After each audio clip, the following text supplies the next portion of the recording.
Hello, welcome to the Motivational Stories podcast. I am your host, Ricky Lahiri, and today's story is called Napoleon Bonaparte and the 40 Inches of Rain. The incessant drumming of rain had become a physical weight on the morale of the French army. For 40 days and 40 nights, it seemed, the heavens had opened above the mud-churned plains of northern Italy. Tents became waterlogged misery, uniforms hung heavy and sodden, and the ever-present damp had seeped into the soldiers' souls. General Napoleon Bonaparte, a whirlwind of barely contained energy, paced restlessly within his makeshift command tent. Even his normally fiery spirit seemed dampened by the unending downpour. Dispatches spoke of dwindling supplies, rampant sickness, and the growing restlessness of his men. Across the battlefield, the Austrian army, better equipped for the harsh winter, seemed to be weathering the storm with stoic resilience.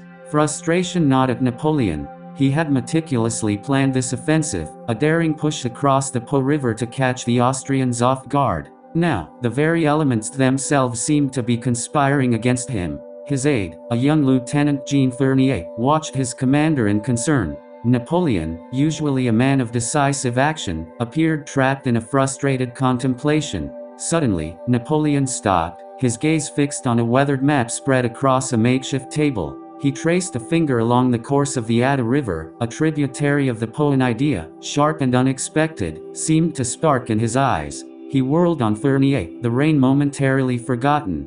"Fournier," he barked, "gather the engineers. We need to know the water level of the Adda." Immediately confused but obedient, Fournier hurried out into the deluge. The engineers, huddled in a nearby tent, were roused from their lethargy by the urgency in the young lieutenant's voice. Soon, they were wading through the flooded fields, their instruments battling the wind and rain. Hours later, a shivering engineer returned to Napoleon's tent, his report a damp scroll clutched in his hand. "General," he stammered, "the Adda is high, very high, but not abnormally so. Perhaps 2 feet above its usual level." Napoleon nodded, a predatory glint in his eye. He unfurled a fresh map and traced a daring line with his ink-stained finger. "Fournier," he said, his voice ringing with renewed purpose, "summon the marshals. Tonight, we attack." Fournier blinked, surprised.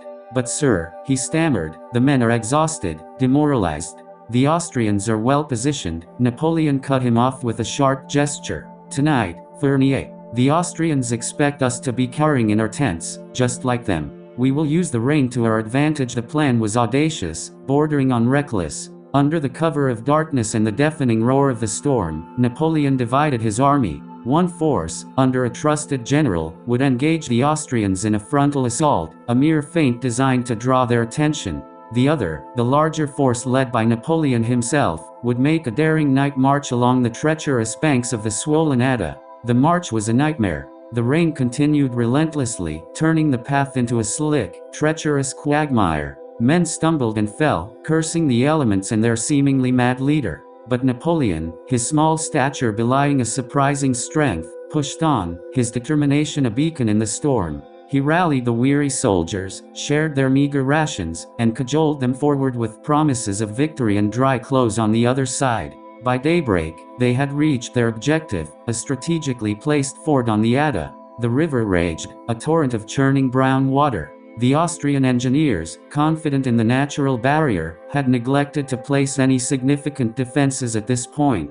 Napoleon saw his opportunity. Working with a speed born of desperation, the French engineers set to work. Using whatever materials they could find, fallen trees, discarded equipment, even the bodies of fallen horses, they began to construct a makeshift bridge across the churning river. The current threatened to tear their efforts apart, but they persevered, fueled by a renewed sense of purpose and the ever-present exhortations of their tireless leader. By mid-morning, under the watchful eyes of a bewildered Austrian contingent on the opposite bank, a precarious bridge spanned the Adda. Napoleon, ever the showman, was the first to cross. He marched purposefully across the swaying planks, his mud-caked uniform and rain-streaked face a picture of defiant resolve. His soldiers, inspired by their leader's audacity, followed suit, a ragged but determined line crossing the treacherous bridge. The Austrians, caught by surprise and disoriented by the storm, were easily overwhelmed. The French assault was a whirlwind of fury.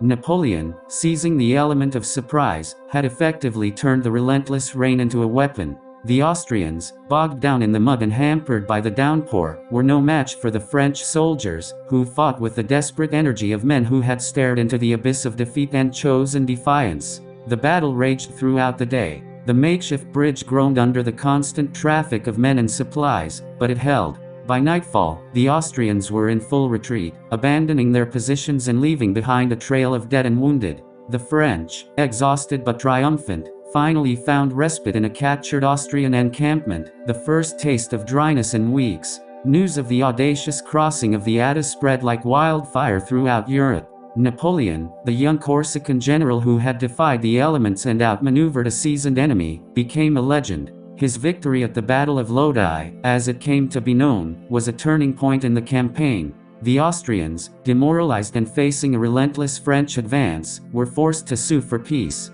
But the true significance of Lodi went beyond the battlefield. It became a symbol of Napoleon's genius, his ability to seize the initiative and turn adversity into advantage. It was a testament to his unwavering belief in his own destiny and the unwavering loyalty he inspired in his soldiers. The 40 inches of rain, as the campaign came to be known, became a permanent fixture in Napoleonic lore, a reminder that even the most formidable obstacles could be overcome with courage, audacity, and a touch of madness. The victory, however, did not come without a cost. The grueling campaign had taken its toll on the French army. Disease continued to spread, and supplies remained scarce. Napoleon, ever the pragmatist, knew that his moment of triumph was fleeting. He pushed his weary troops forward, determined to secure a decisive victory before the tide turned once more. Years later, on the windswept island of St. Helena, a wizened Napoleon would recount the story of Lodi to his visitors. Exiled and stripped of his empire, he would speak of the battle with a spark of his old fire still burning in his eyes.